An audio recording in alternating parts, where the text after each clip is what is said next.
नमस्कार दोस्तों, स्वागत है एक बार फिर से आज की बड़ी और ताजा खबरों में। बस आपसे निवेदन है, कृपया वीडियो को लाइक कर दें, चैनल को सब्सक्राइब करें और घंटी बटन भी दबा दें। ये पहली बड़ी खबर है, हत्या से पहले सुप्रीम कोर्ट को सीक्रेट लेटर लिखा गया है अतीक अहमद। अब खुल सकते हैं कई बड़े राज। ये आपको बता दें कि माफिया से राजनेता बने अतीक अहमद और उसके भाई अशरफ अहमद की बीते दिनों गोली मारकर हत्या कर दी गई। दोनों को प्रयागराज के कब्रिस्तान में रविवार रात को दफन कर दिया गया। दोनों की शनिवार को उस समय हत्या की गई जब मीडिया कर्मियों के सवालों का जवाब दे रहे थे। इस सनसनीखेज वारदात के बाद अब नई जानकारियां सामने आ रही हैं। दावा किया गया है कि अतीक अहमद ने अपनी हत्या से कुछ दिन पहले एक पत्र लिखा था। यह पत्र सुप्रीम कोर्ट को संबोधित करते हुए लिखा गया था और सुप्रीम कोर्ट को पोस्ट भी कर दिया गया है। लेटर के खुलने के बाद कई अहम राज भी खुल सकते हैं। टाइम्स नाउ के अनुसार अतीक अहमद ने इस पत्र में अपनी हत्या की आशंका जताई थी। हत्या से ठीक 2 हफ्ते पहले यह लेटर लिखा गया था। इसमें उसने सेवा में सुप्रीम कोर्ट ऑफ इंडिया को संबोधित करते हुए लिखा था। लेटर के आखिर में अतीक अहमद पूर्व सांसद लिखा गया था। हालांकि लेटर के बारे में अभी और अधिक जानकारी सामने नहीं आ सकी है, लेकिन आशंका जताई जा रही है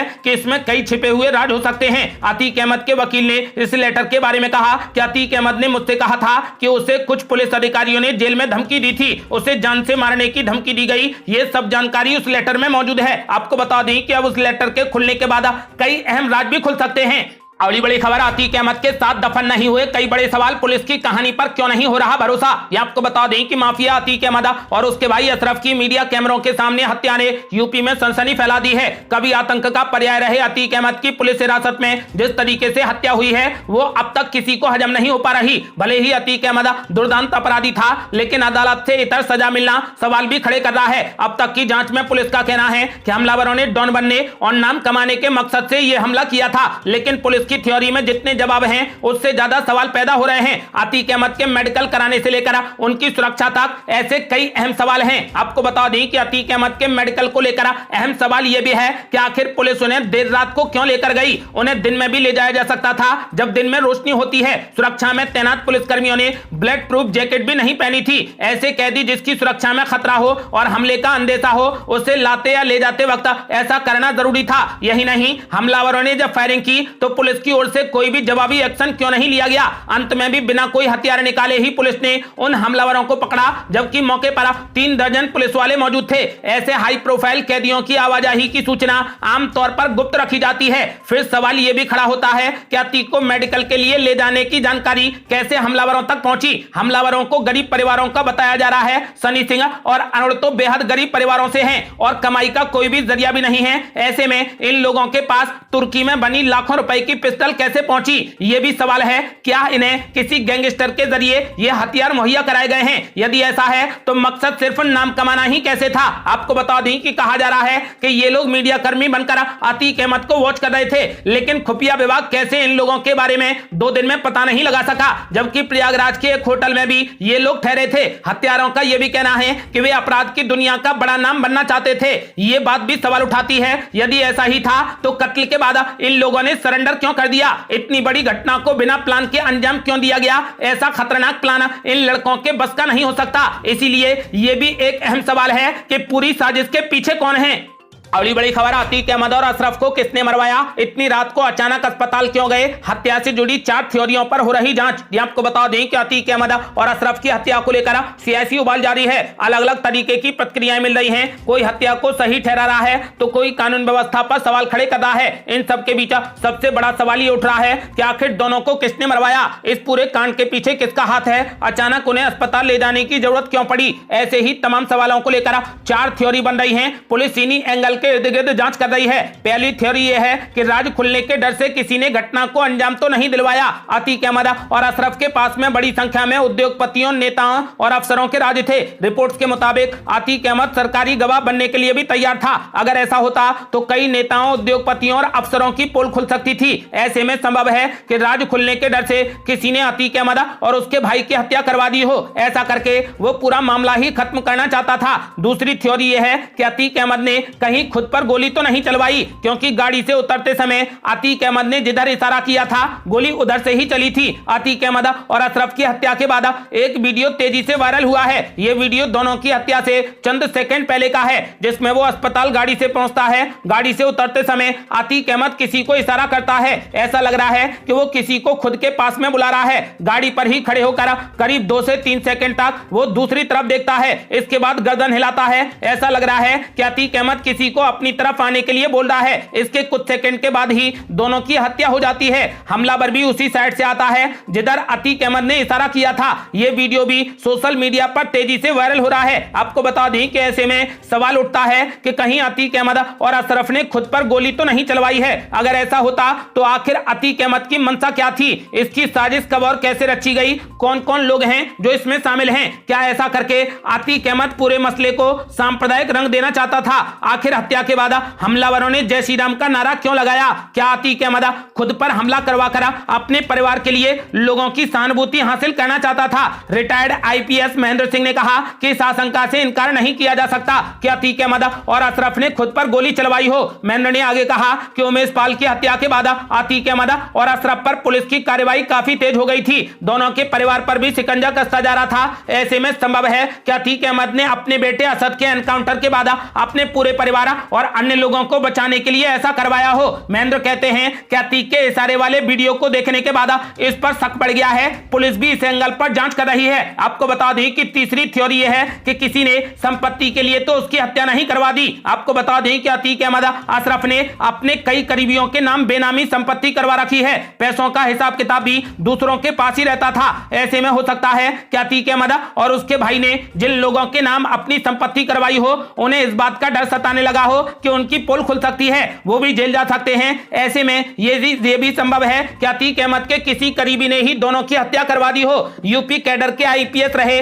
महेंद्र सिंह ने कहा कि संपत्ति को लेकर ऐसा होना आम बात है, फिर वो किसी बड़े उद्योगपति की संपत्ति हो या फिर किसी माफिया की संपत्ति हो। आपको बता दें कि यदि चौथी थ्योरी की बात की जाए तो चौथी थ्योरी ये कहती है कि कहीं सरकार को बदनाम करने की नियत से किसी ने हत्या तो नहीं करवा दी। पिछले कुछ साल से कानून व्यवस्था को लेकर योगी सरकार की खूब तारीफ हो रही है। ऐसे में पुलिस इस एंगल से भी जांच कर रही है कि क्या किसी ने जानबूझकर उत्तर प्रदेश सरकार को बदनाम करने की नियत से यह हत्या करवाई हो। आपको बता दें कि इन 4 थ्योरियों पर पुलिस लगातार जांच कर रही है।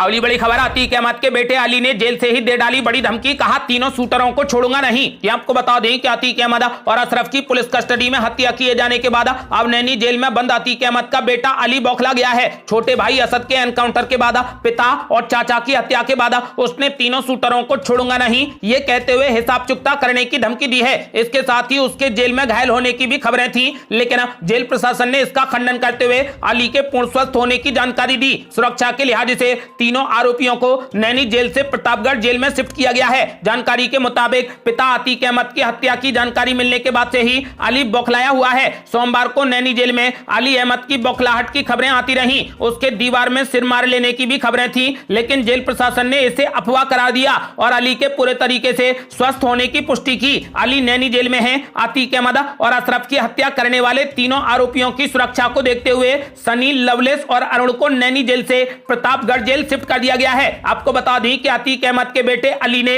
अब धमकी दे दी है कि मैं तीनों शूटरों को छोड़ूंगा नहीं।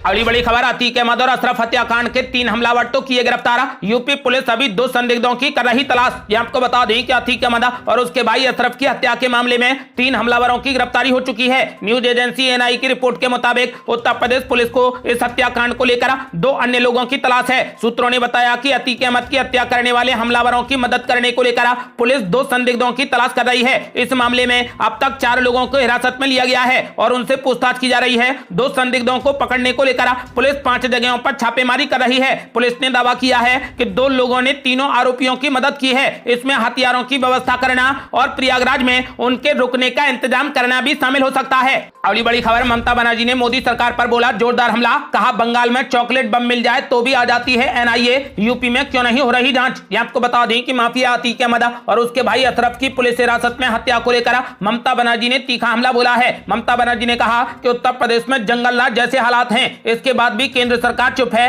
बंगाल की मुख्यमंत्री ने कहा कि आखिर उत्तर प्रदेश में केंद्र सरकार की ओर से कितनी टीमें भेजी गई हैं। ममता बनर्जी ने कहा कि बंगाल में तो चॉकलेट बम भी मिल जाता है तो एनआईए की पूरी टीम भेज दी जाती है। उन्होंने कहा कि यूपी में कानून व्यवस्था पूरे तरीके से तबाह हो चुकी है।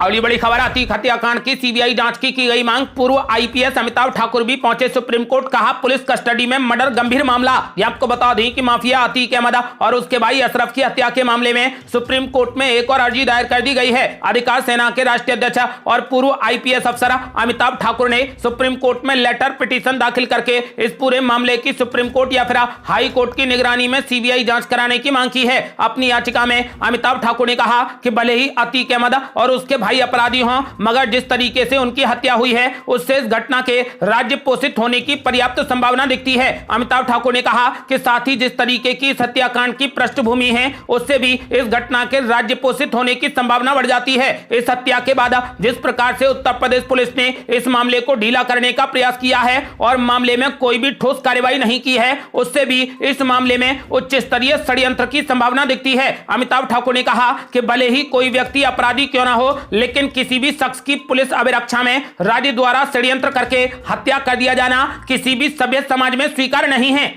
अगली बड़ी खबर सचिन पायलट के समर्थक मंत्री गुड्डा ने कांग्रेस आलाकमान को दे डाली खुली चुनौती। कहा किसी ने मां का दूध पिया है तो कार्रवाई करके दिखाए। ये आपको बता दें कि सचिन पायलट समर्थक अशोक गहलोत सरकार के मंत्री राजेंद्र गुड्डा ने कांग्रेस आलाकमान को खुली चुनौती दे दी है। गुड्डा ने सोमवार को मंच से कहा कि कांग्रेस में किसी ने अपनी मां का दूध पिया है तो वो सचिन पायलट पर अनुशासनात्मक कार्रवाई करके दिखाए। यदि ऐसा होता है तो छठी का दूध याद आ जाएगा। उन्होंने कबीर रामधारी सिंह दिनकर की कृष्ण चेतावनी कविता के जरिए मुख्यमंत्री अशोक गहलोत पर भी जमकर निशाना साधा था। आपको बता दें कि सचिन पायलट के अनशन के बाद राजस्थान कांग्रेस में राजनीतिक बयानबाजी चरम पर है। राजस्थान कांग्रेस प्रभारी सुखजिंदर सिंह रंधावा की बार-बार चेतावनी के बावजूद भी कांग्रेस नेताओं की बयानबाजी थमने का नाम नहीं ले रही। आपको बता दें कि अब कांग्रेस के नेता गुड्डा ने चेतावनी दे दी है कि किसी ने मां का दूध पिया है तो वो सचिन पायलट पर अनुशासनात्मक कार्रवाई करके दिखाए। यदि कार्रवाई की जाती है तो छठी का दूध याद आ जाएगा।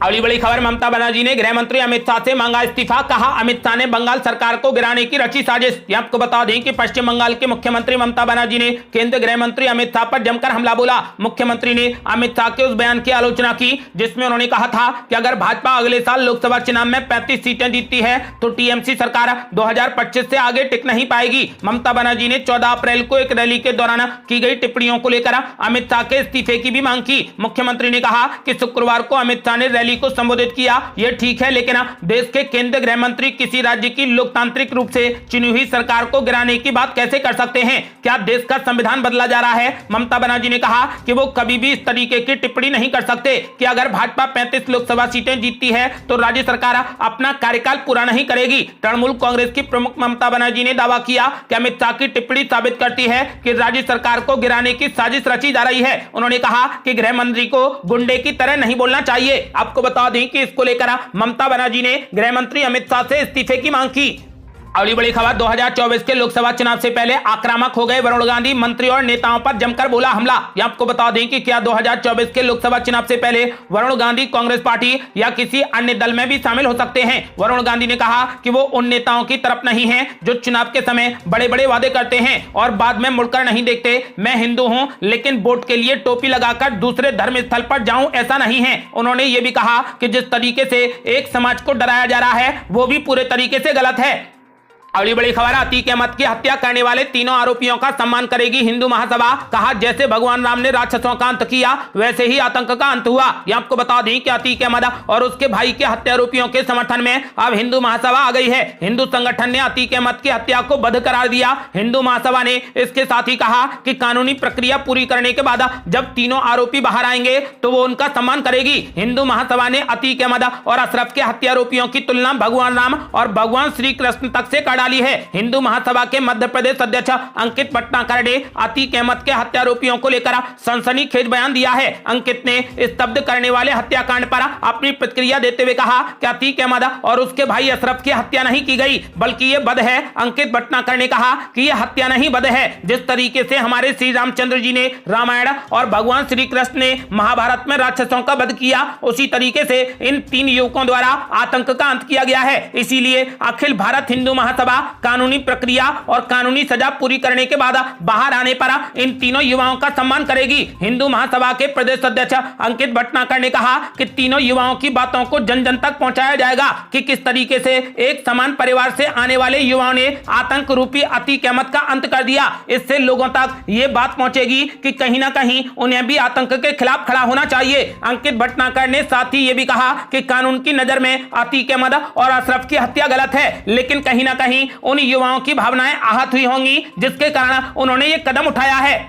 अगली बड़ी खबर, कर्नाटक विधानसभा चुनाव के लिए भाजपा ने जारी कर दी उम्मीदवारों की तीसरी सूची। ये आपको बता दें कि कर्नाटक चुनाव के लिए भाजपा ने अपने उम्मीदवारों की तीसरी सूची जारी कर दी है। सूची में 10 उम्मीदवारों के नाम का ऐलान किया गया है। पार्टी ने महेश टेंगिनकई को जगदीश शेट्टार की सीट से टिकट दिया है। टिकट न मिलने से नाराज शेट्टार ने भाजपा से किनारा कर कांग्रेस पार्टी का दामन थाम लिया। आपको बता दें कि भाजपा ने 224 सदस्यीय विधानसभा के लिए 10 मई को होने वाले चुनाव के लिए अब तक 222 उम्मीदवारों के नाम घोषित कर दिए हैं। नामांकन दाखिल करने की आखिरी तारीख 20 अप्रैल है। आपको बता दें कि कर्नाटक में 10 मई को वोट डाले जाएंगे और नतीजे 13 मई को घोषित होंगे।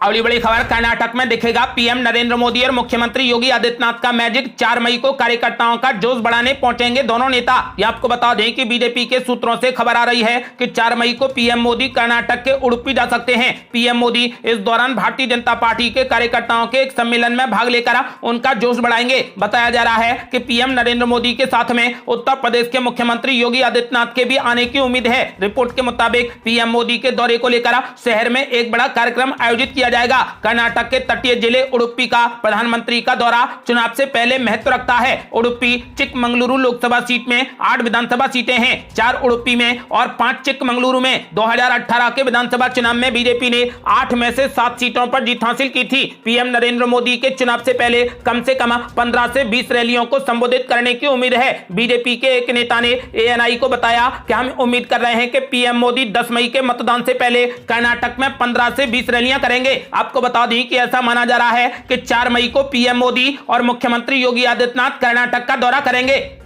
अगली बड़ी खबर, जिस कोलार में दिए गए भाषण से हुई मानहानि केस में सजा, वहीं से राहुल गांधी ने ओबीसी को लेकर खेल दिया बड़ा दांव। ये आपको बता दें कि कर्नाटक में 10 मई को विधानसभा के चुनाव हैं, लेकिन लोकसभा चुनाव 2024 के लिए राज्य के कोलार से राहुल गांधी ने ओबीसी को लेकर बड़ा दांव खेल दिया है, जिसके अपमान का आरोप उन पर लगा है। रविवार से शुरू हुए अपने 2 दिवसीय कर्नाटक दौरे के दौरान कांग्रेस की जय भारत चुनावी रैली से राहुल गांधी ने अब तक केंद्र सरकार, बीजेपी और राज्य की सत्तारूढ़ बसवराज बम्बई सरकार के खिलाफ एक से बढ़कर एक तीर छोड़े हैं। उन्होंने जातिगत आधारित जनगणना को मुद्दा बना दिया है। राहुल गांधी ने पहले रविवार और फिर सोमवार को ओबीसी समुदाय की बात करते हुए केंद्र सरकार पर निशाना साधा। रविवार को राहुल गांधी ने पीएम नरेंद्र मोदी को 2011 की जाति आधारित जनगणना के आंकड़े सार्वजनिक करने की चुनौती दी और आरक्षण पर से 50% की सीमा हटाने की मांग की। उन्होंने दावा किया कि केंद्र सरकार में केवल 7% सचिव अन्य पिछड़ी जाति यानी ओबीसी, अनुसूचित जाति और आदिवासी समुदाय के हैं। राहुल गांधी ने कहा कि यूपीए सरकार ने